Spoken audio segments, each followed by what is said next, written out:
Hi folks, welcome to the Ask the Arb podcast, where this week we are going to delve into another 6 questions from our listeners. So let's jump right in.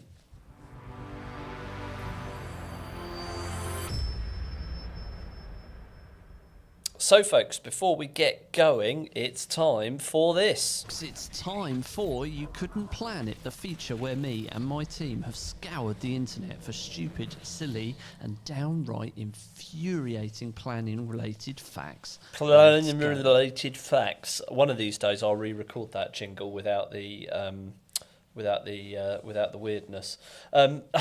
So first off, we've got a little article here. It's quite a fun one.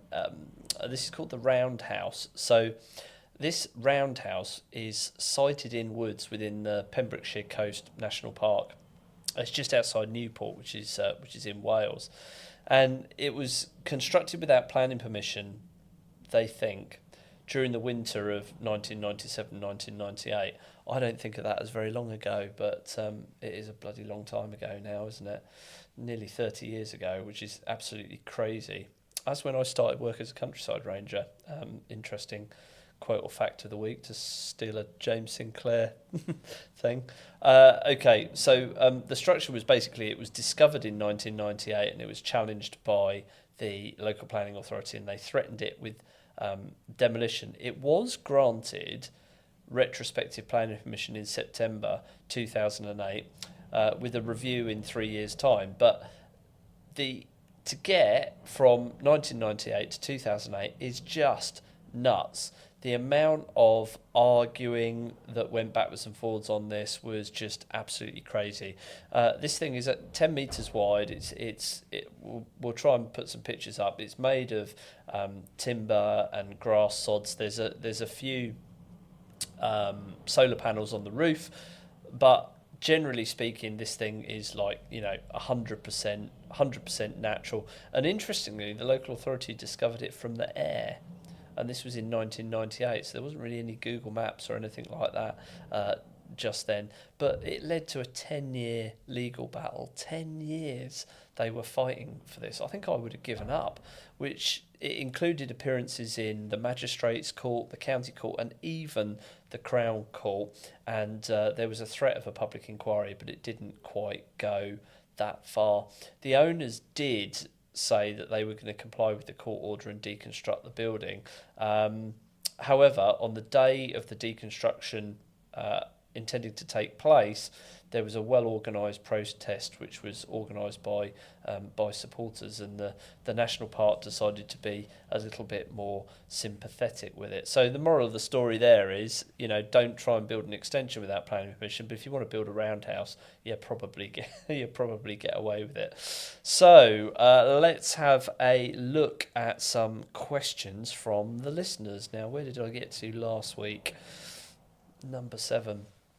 Okay, so this one's from Lucy, and it says, is an ecology survey the same as a habitat survey, and when does a full ecological impact assessment become necessary? Okay, so there's a lot of terminology has got mixed up there. This happens quite a bit. What tends to happen is, depending on where you are in the planning process, flippant comments might get thrown out like, you need an ecology survey, or you need a preliminary ecological survey, or you need a habitat survey. Are the things all interlinked? Yes, they are. But I mean, it all starts essentially with a preliminary ecological assessment, and that's where an ecologist does a desktop assessment of your site. They look to see what's in the local area, and how that might interact or connect with your site, and what development impacts there might be. The habitat survey bit is usually to support a biodiversity net gain assessment, and that's carried out to a standard called UK HAB. So the two things do overlap, but one is looking at protected habitats and species, and the other one is looking just at what is there, usually to map and measure it for BNG. The ecological impact assessment comes after all the baselining. So on larger sites, the ecological impact assessment comes right at the very end of the process. So let's say you need further surveys for bats and badgers and great crested newts and something like all those kind of things. The ecological impact assessment, or the EIA, pulls all of that information together in a final document to support your planning application. So hopefully that is helpful, Lucy.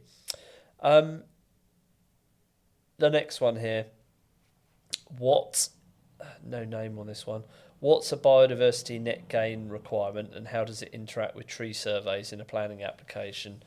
There's some muddled language there, but I mean biodiversity net gain basically came in around 2022, 2023, really started to gain momentum in 2024 and 2025, and basically right across the UK. Some local authorities are slightly different. It's not applicable in Scotland or Wales yet, but biodiversity net gain kind of replaces the old way of doing things, which was what was known as a biodiversity enhancement plan. So if you built a thing, you would have to do something to leave the site better than you found it. Now that might be some tree planting, some hedge planting, some swift boxes, etc. Now that is given a numerical value. So what it means is most local authorities, you have to get at least a 10% uplift in biodiversity value over the baseline or what was there before you did the development. Now it doesn't take a genius to work out that if you've got a greenfield site and you're lifting up grass and maybe some hedges and stuff like that, and replacing it with a house, it then becomes very difficult to achieve that 10% net gain. So how do you go about this? Well, you need an ecologist to do it. There are mechanisms for smaller sites, but actually what we find is that the applicant tends to get so much pushback that what they really need to do is have an ecologist on board from the start. So an ecologist will come out, they will do that UK HAB survey that we mentioned before, they'll map and measure everything, they'll baseline everything, and then that goes into a spreadsheet, it's cross-referenced with your plans, and that gives you a numerical value of percentage points of where you are. If you can't meet that 10% gain on site, and a lot of people can't with smaller sites, then you have to look at off-site credits essentially. Different habitats on site have different values. So for instance, if you thought, well, do you know what, we're at 8.9% and what we really want to get to 10.1, because the system almost de-incentivizes, is that even a word? De-incentivizes people to go above 10%. So if they spend some money to get to 10% or 10.1%, then they'll draw a line in the sand. We have clients that look at green walls, green roofs and things like that, but they actually don't add a massive amount into it. You also can't secure biodiversity enhancements within the residential curtilage of a domestic dwelling. Reason being is that some new tree planting or some new hedging could be secured via a planning consent, and then a planning condition, and then what happens is the new owner moves into the house and they're like, well, I need to cut down that tree so that little Johnny can play football. So it has to be outside of the residential curtilage, so it's very tricky. In terms of how it interacts with trees, the tree survey side of things is separate, and we spoke about that in a previous podcast, but the trees offer significant value to the metric, and there are some changes coming that's going to increase that as well. So a tree that might not be particularly high quality from an arboricultural perspective might be fantastic from a wildlife perspective. So this is why sometimes, it's worth going to a consultancy to support you that does not only tree surveys but ecology surveys as well, so that there can be a joined up approach, and the two people can talk to one another. Okay, so I rambled on that one a little bit. Where's this? Peter says, if a tree, I wonder if that's our Peter, says, if a tree is clearly diseased or dying, can we just remove it without going through the full survey process? No, because it will create problems for you with biodiversity net gain. We encourage everybody, I mean, it's always been the case, but it's more important now. Get your site baselined, get all the surveys done before you do anything. If you're worried about the viability of the site because of the natural environment, get some advice before you even purchase the plot. You know, if there's a beautiful 200-year-old oak tree right in the middle of the plot that you've got to remove to facilitate development, it's highly unlikely you're going to be able to develop that plot. So please speak to us, get some advice before you progress with the survey. So no, I mean, the only caveat there, I guess, is that if the tree poses a threat to people or property and you've got to remove it from a safety perspective, do that obviously, but just make sure it's well documented. We have had situations where we've gone to site, we've done a BNG survey, and then the local authority's gone, well, this site was covered with trees 3 years ago, look at Google Earth, and sure enough it is, and then it causes all sorts of financial problems for the client. Where are we? Let's have a look at this one. Helen says, who actually reviews the arboricultural reports? The council's own arborist, the planning officer, or an external consultant? Sometimes all three, Helen. So what happens is, most local planning authorities, when an application is validated, if it's got the correct supporting information, it will get passed over to the right stakeholders. One of those stakeholders within the local planning authority will be an arboricultural consultant or a tree officer. Some local authorities do not have tree officers in post. They have a high churn of staff because it's a very stressful job. And what tends to happen in those situations is that they might have seconded or secured the services of an external consultancy just to look at those tree reports. The planning officer will look at it, but he shouldn't be drawing conclusions on it. The only people really that are qualified to draw conclusions is the local authority's tree officer or their supporting consultant. Another tree question. This is from an anonymous person on Facebook. What's a root protection area and why does it matter so much when designing a site layout? I touched on this, I think it was in the last podcast, and we have got a video that talks about root protection areas in detail, so maybe go and have a look at that. But for the listeners, a root protection area is essentially, it's a mythical area based on a mathematical calculation that encircles the tree that's drawn on the plan, and from a development perspective, anything that happens within that root protection area has the potential to have a negative effect on the tree. So what we look to do is exclude development, exclude access. If access has to be carried out through the root protection area, there are ways of doing that through putting down tree protection boarding on a compressible layer of wood chip and things like that to allow access through without compressing the tree roots. Trees breathe through their roots and they take in moisture and oxygen and all that kind of good stuff through their roots. So it's very, very important that it doesn't get compacted around the tree, because if the ground gets compacted, it can lead to a lack of vitality within the tree and poor health, basically. So that's why it matters so much, and it's very important to exclude construction activity from that root protection area. Last one here, ecology related. This is from... can't read that. Katrina.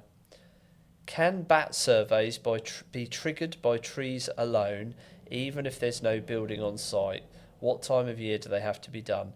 Yes, they do. So the guidance, we've always considered bats in trees, but it's become more of a thing over the last year or so. So if you've got trees on your site that are potentially going to be affected by development, not only are you looking at it from a tree survey perspective, but quite often the local authority will want an ecologist to look as well to see if that tree's got any potential roosting features. So these are features within the tree, flaking bark, knot holes, cavities, crevices, failed included unions, things like that bats can exploit. Bats love trees. So what will happen is, first off, there'll be a ground-based assessment. Some consultancies will have things like drones and endoscopes and ladders and things like that. They can have a closer look at the PRFs, but essentially it's ground based. That can be done any time of year. It's obviously better when the leaves are off because you've got a better view of the tree and it's more justifiable.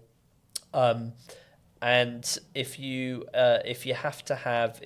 tree has got features that could be used by bats, either opportunistically or there's evidence there, then it needs to be quantified. And the way that's quantified is through either, if it's a single small feature, it could be that it would be appropriate just to check that feature before the tree is removed. If it's part of a linear feature of trees and there's the potential for bats to commute up and down the trees, then we need to really have an idea of how bats are using that area so that a mitigation strategy can be put forward and a lighting strategy can be put forwards to make sure that your development activities aren't having a negative effect on a protected species. And sometimes that's done with emergent surveys, the same as buildings. So surveyors will set up cameras and they'll have bat detectors and they'll monitor the trees or the features of trees and see if the bats are going in and out of the trees with, night vision cameras and infrared and all that kind of good stuff. So there we go. Hopefully that has been helpful. Another really good 6 questions there in from listeners. And, listen, I try and make this podcast educational and useful to everybody, not just people that are our clients or potentially going to be our clients. And with that end in mind, we've got a number of resources out there that we can direct you to. So there's lots of videos on YouTube. There's free books that you can access through our website. There's information in the links below in the description on YouTube and also on Apple Podcasts and Spotify and all that kind of good stuff. And I guess the last thing really is just a bit of an ask, a bit of a favour. If you've listened to me ramble for 16 minutes about all sorts of nonsense, and we understand that you just want to get your planning back on track, and hopefully I've added some value and you could help us by going and subscribing to our podcast and to the YouTube channel. It really does help. It helps us get the information to where we need it to be, and something like only 30% of people that watch this content are actually subscribed. So it would really help us if you could go there and just click that little button, and then you'll get notified of when the long form videos come out. So that's it from me. I will see you next week, and thank you very much. That's all from me.